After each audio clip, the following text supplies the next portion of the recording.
Properties of ROC in Z transform. Let's begin the discussion by revising what is region of convergence. So region of convergence in Z transform are those values of Z which makes the Z transform finite or which keeps the Z transform finite. So we define the region of convergence as function of x of z, right, in terms of those values of z, right, which keeps your Z transform in a finite region, correct, in a finite range.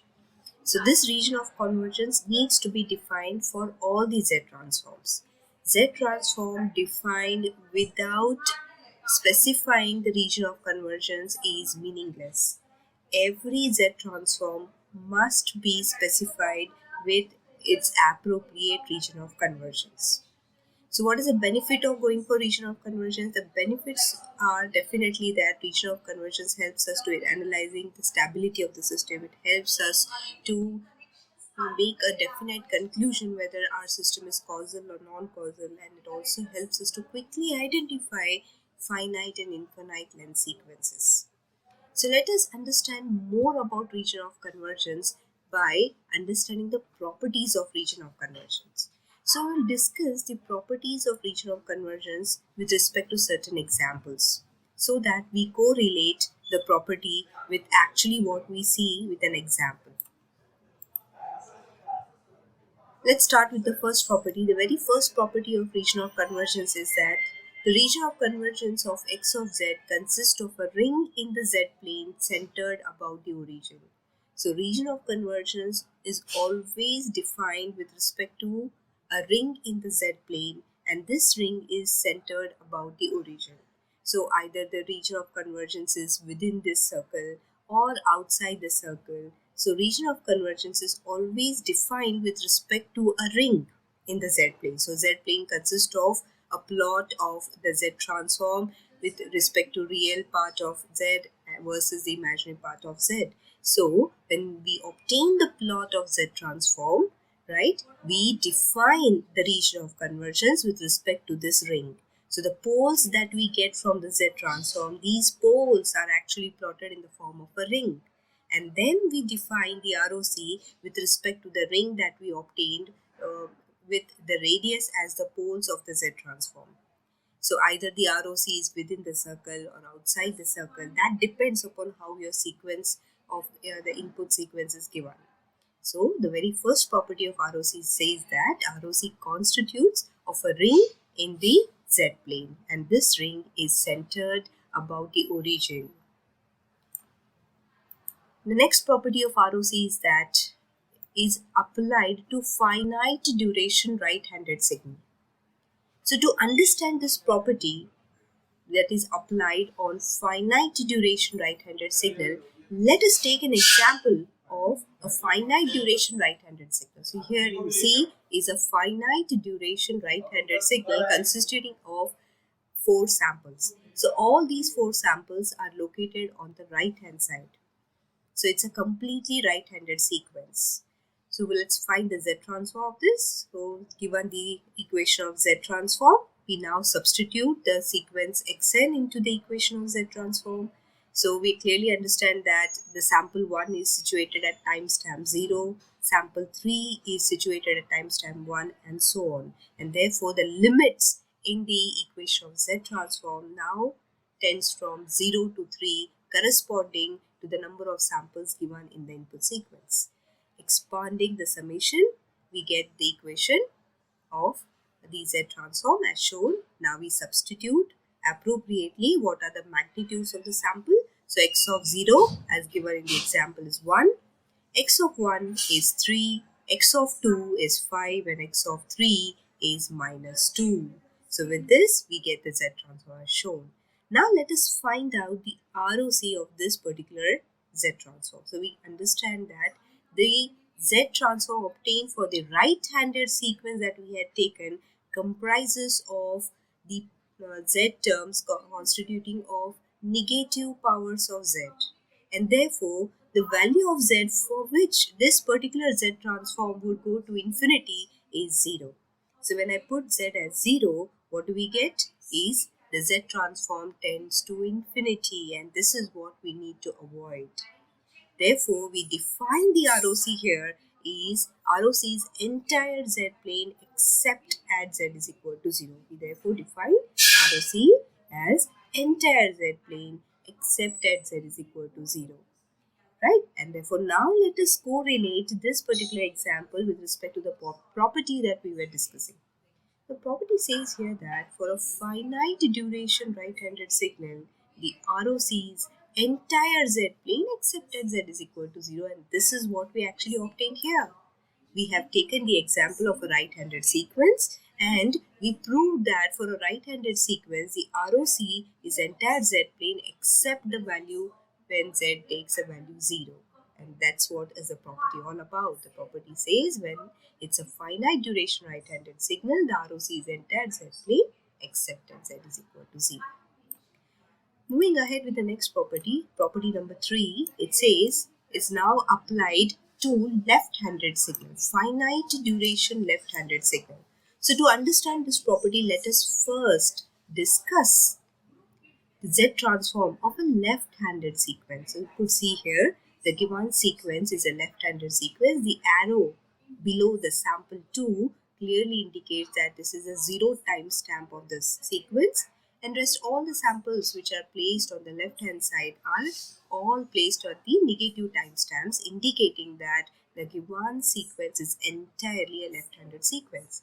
So for such a left-handed sequence, let us first find the Z transform, then let us compute the ROC, and then let us have a match of the ROC that we obtain with the property that we have defined here.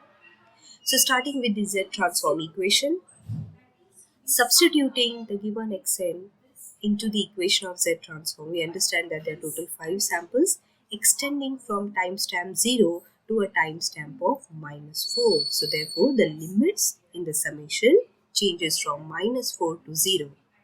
In the next step, we expand this summation for various values of n, which gives us the equation as shown here. Let us now appropriately substitute the samples.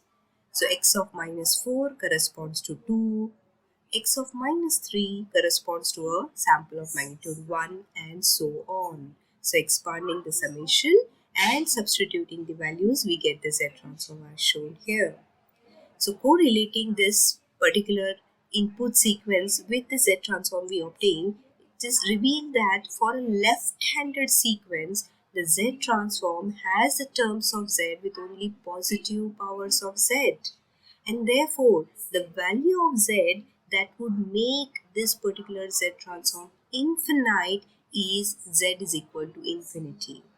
If we now substitute Z is equal to infinity in this particular equation, we observe that the Z transform tends to infinity, and hence we define the region of convergence for the left-handed sequence to be ROC's entirely the entire Z plane except at Z is equal to infinity. So except this value, all the other values satisfy and fit into the region of convergence for the given left-handed sequence.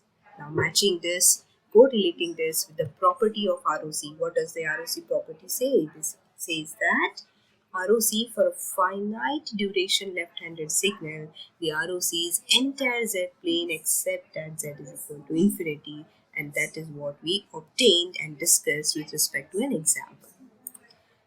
Moving ahead with the next property of ROC is for a two-sided sequence, finite duration two-sided sequence.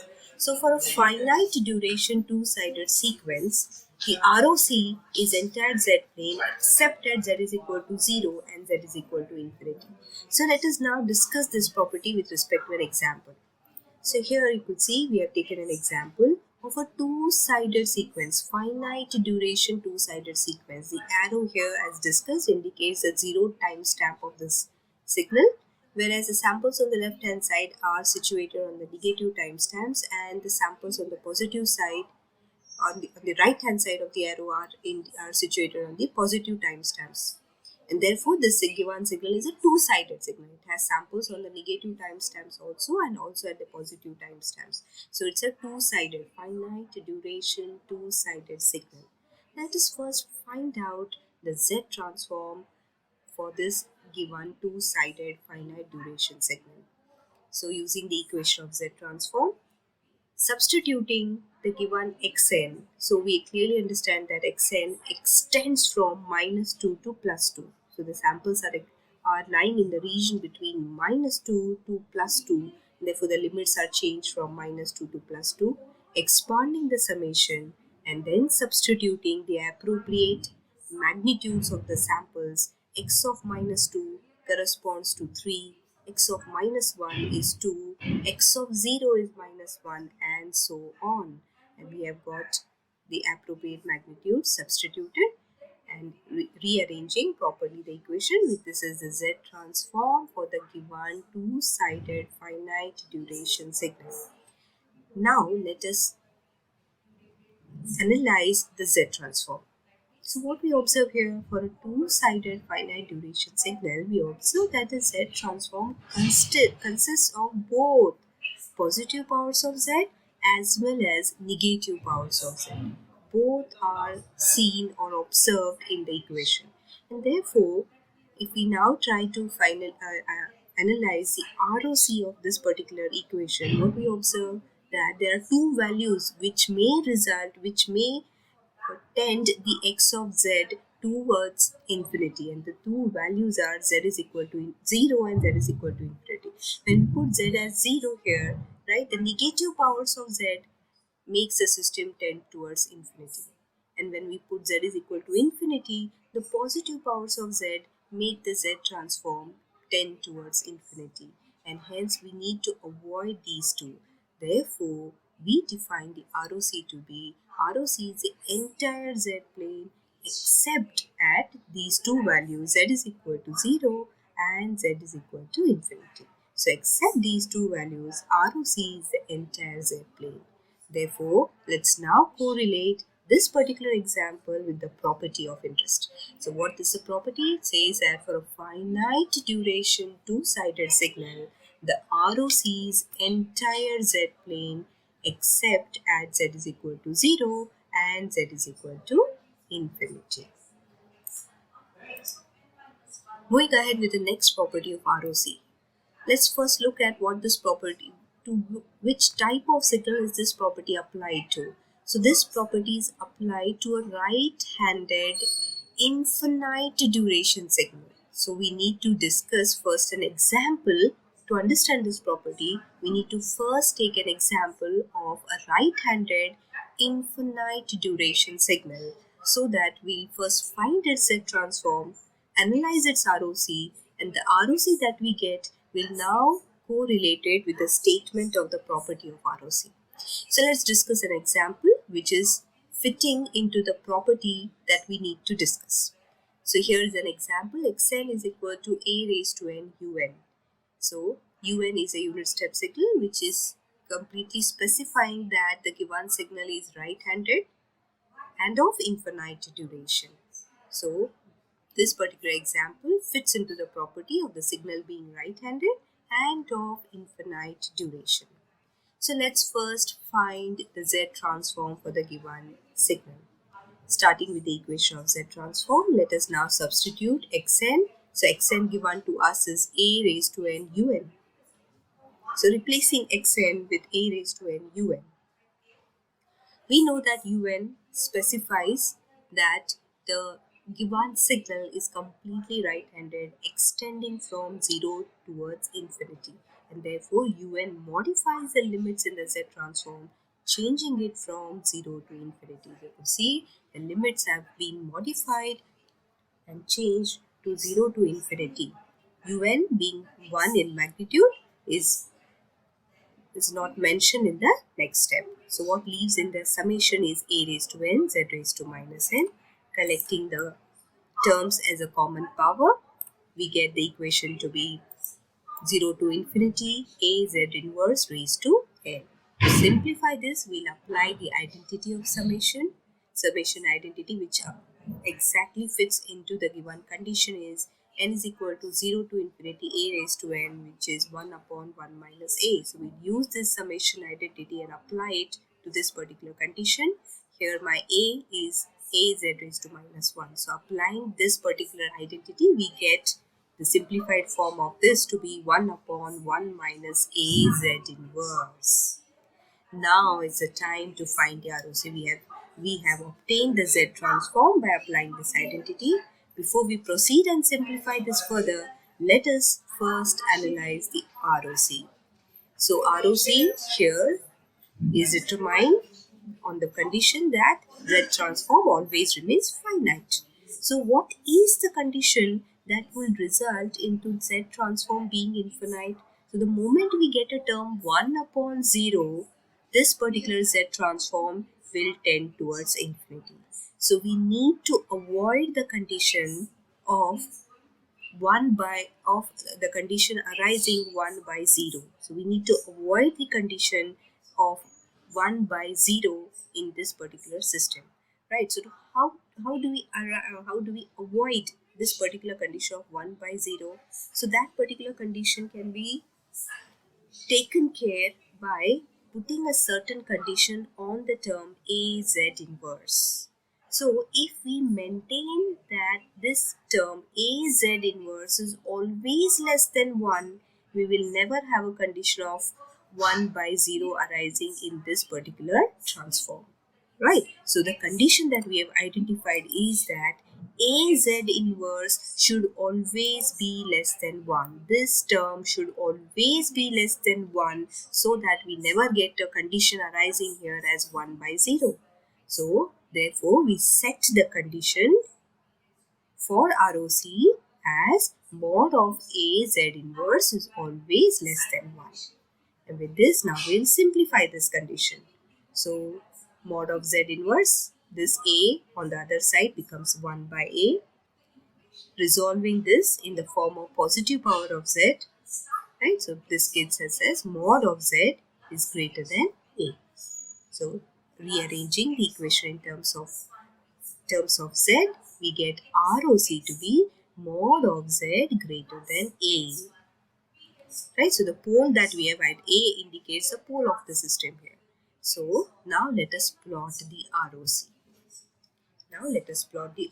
This is the ROC for the given infinite duration right-handed signal. This is the ROC. Now let us plot the ROC. So ROC is to be plotted in the Z plane. This is the Z plane. Real part of Z and imaginary part of Z are the axis in the Z plane.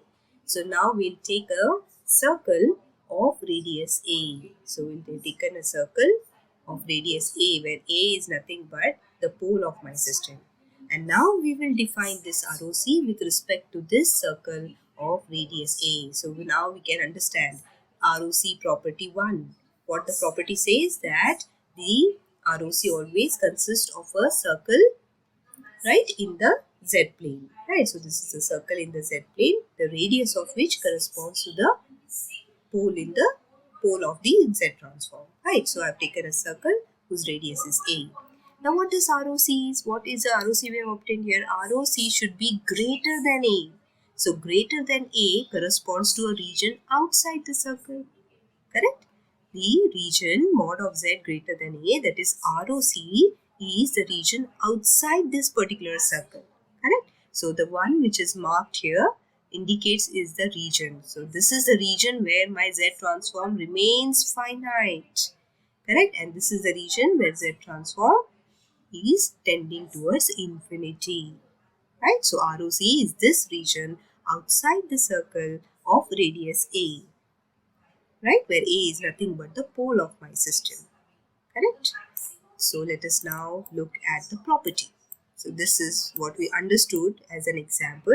Let us, whatever ROC we obtained, let us now try to correlate with the property that we wanted to discuss. So what is the property? If Xn is a right-handed signal and of infinite duration, the way we have taken this example, then what is the ROC? ROC is the region in the Z plane outside the outermost pole.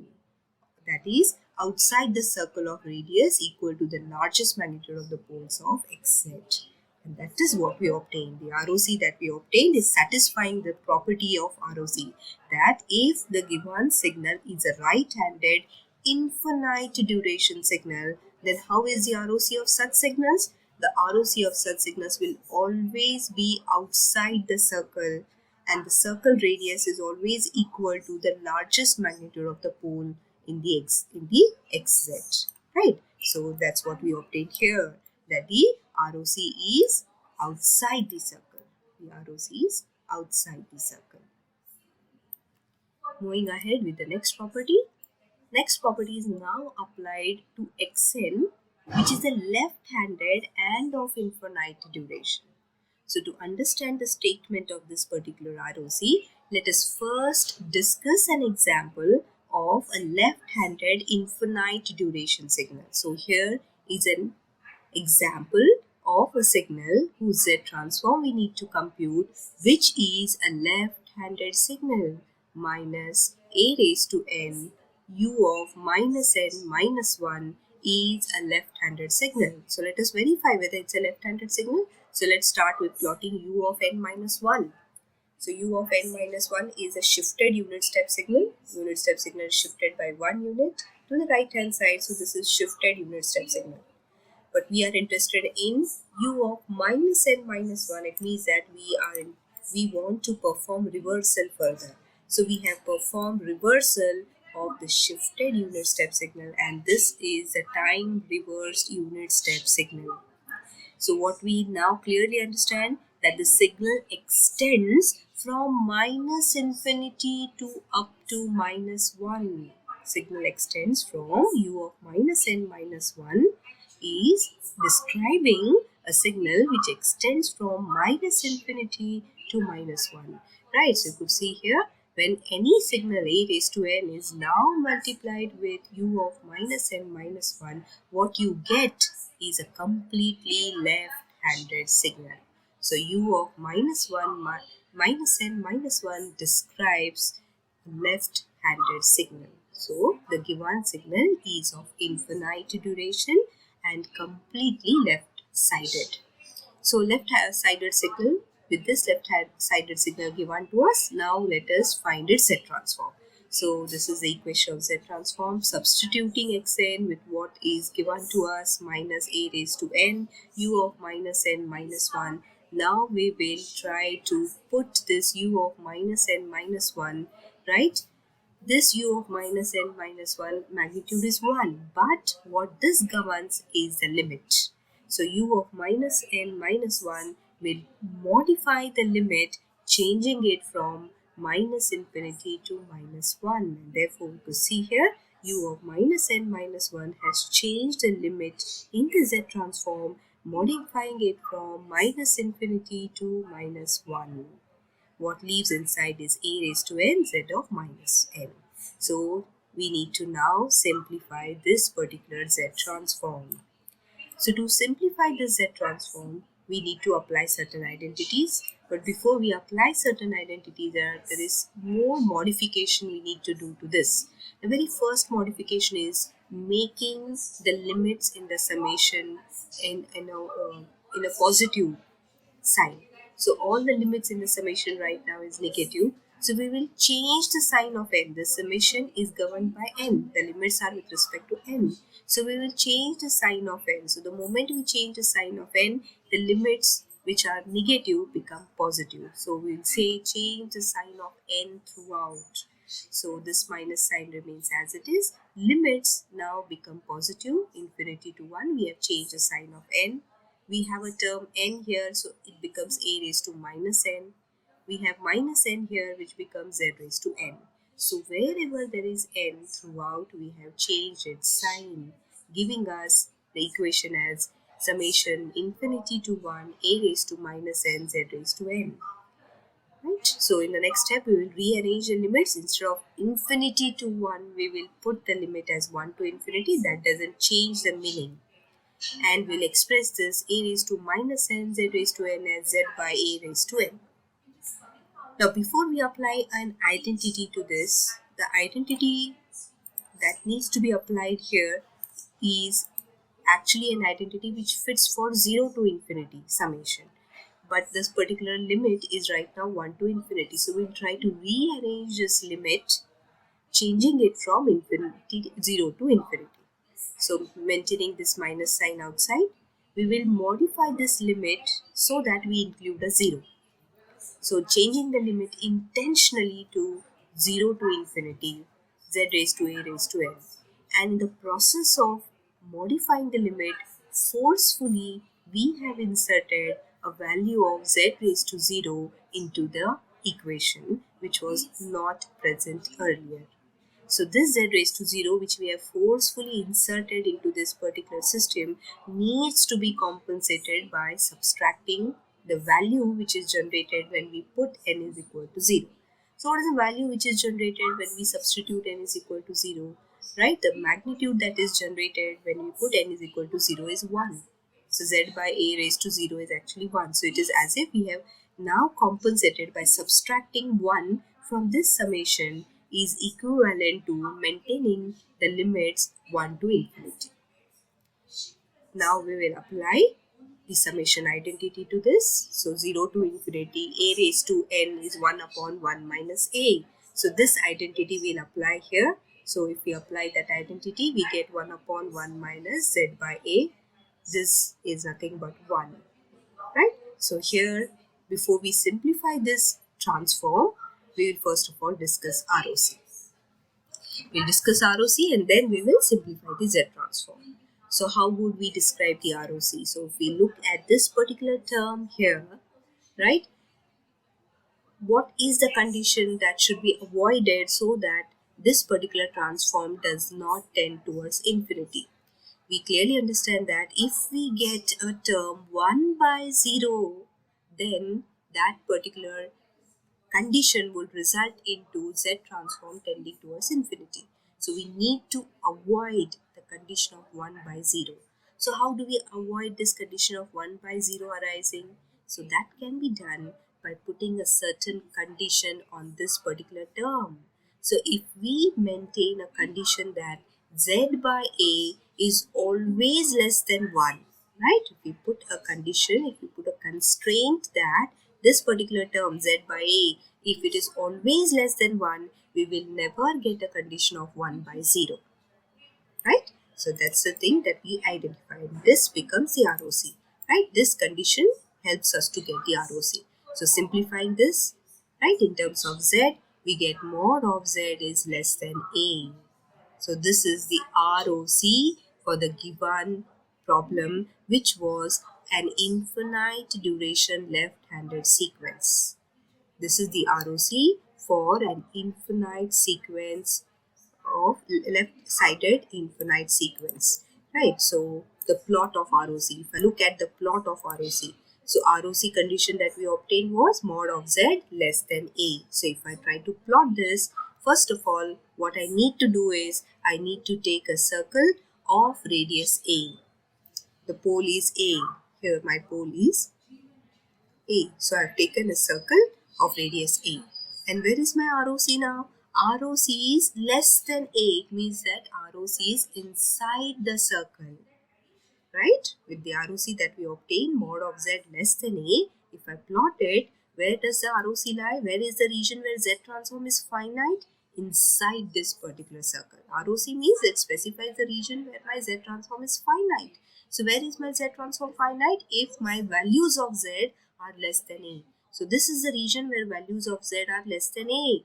And this region that is inside the circle is the region for the z transform to be finite. Here my z transform remains finite. So what is the condition?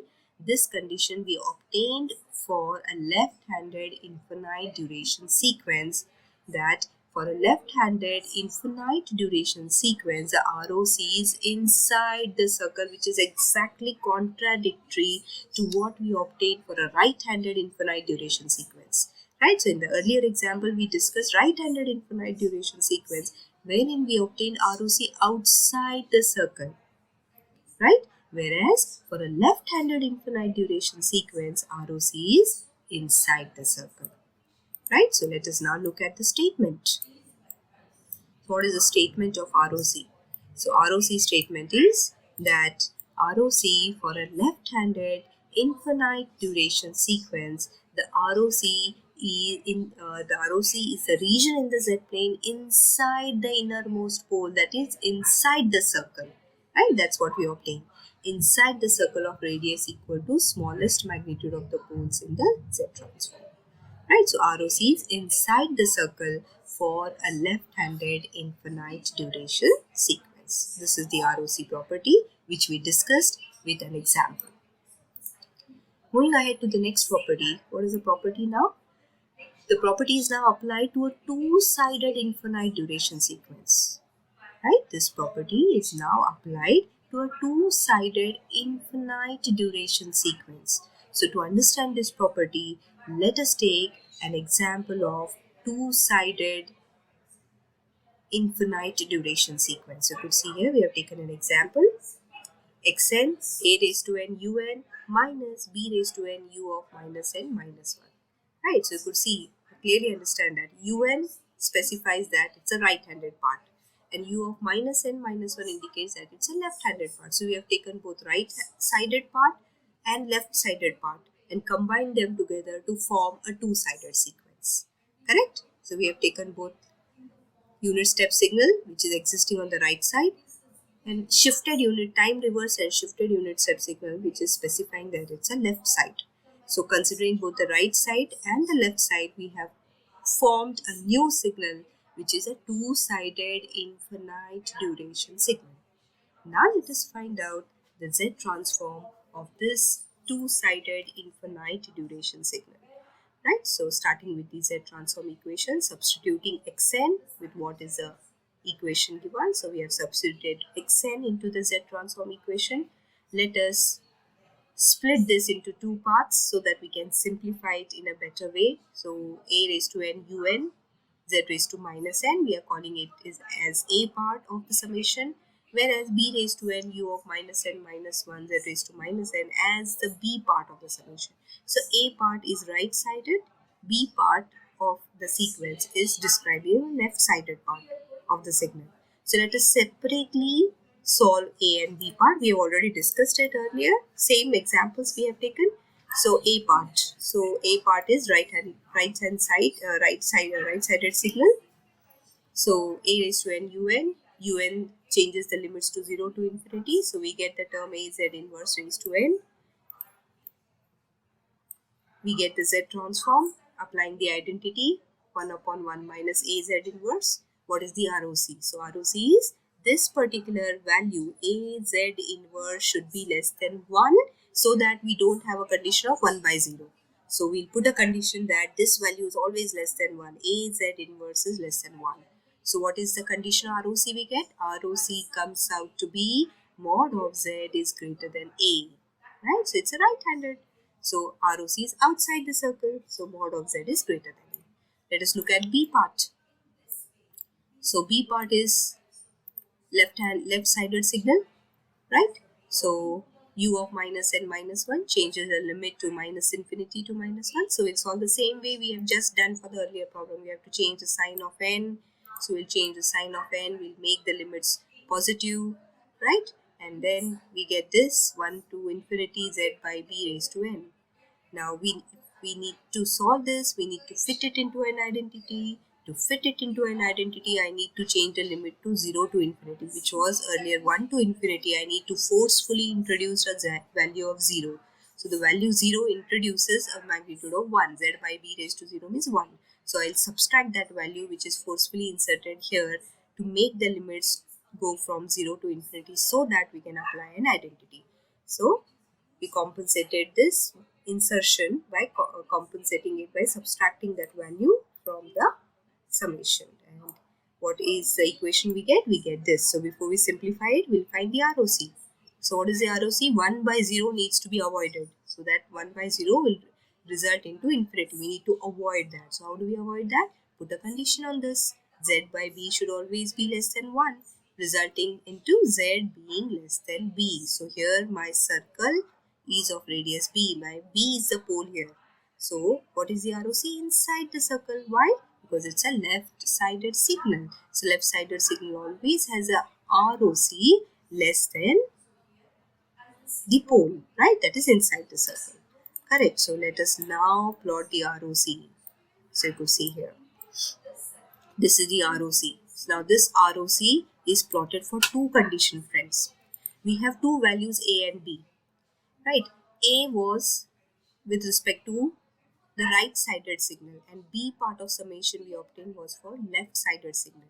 We know that for a right-sided signal, ROC is outside the circle, and for a left-sided signal, ROC is inside the circle.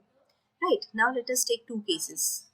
If I take B to be greater than, because A and B magnitudes are not specified to us. A and B are not specified to us. If we take B greater than A, right? So if we take B greater than A, so if I take B to be 3 and A to be 2, right? If I take the first condition wherein my A and B values, I'll take the first condition, case A. I'll assume B is greater than A. So if I say my B is 3 and A is 2, so what would happen? So I have a circle, I need to take two circles. So one circle B is 3, another circle A of radius 2. Now where is my ROC? Where is my ROC for this particular case? So ROC should be less than 2, right? ROC should be greater than 2 and less than 3. If I take these values, ROC should be greater than 2, means outside this circle, and less than 3 means within this circle. So what it gives? It gives me a ring. Right? ROC greater than 2 means outside this circle of radius A. Right? A is 2, right? So outside A and within B.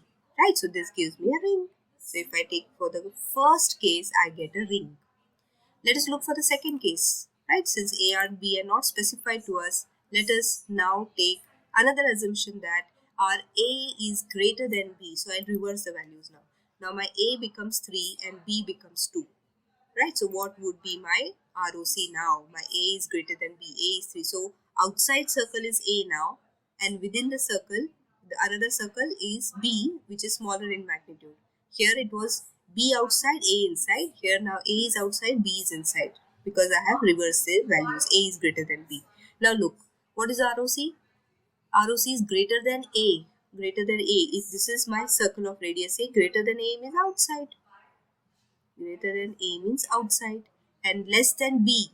So B is here. Less than B means inside. So for the case when A is greater than B, ROC is in this form. Inside this circle and outside this circle. And when B is greater than A, correct, you get a ring. We get a ring structure here. So let us now try to correlate this particular analysis of two-sided infinite duration signal with the property. So what is the property? The property says that ROC will consist of a ring in the Z plane, and that is what we obtained. When B was greater than A, we obtained a ring. So when ROC is a two-sided signal, we get a ring-like structure, right? That's what we proved, that when ROC is two-sided signal, we get a ring-like structure.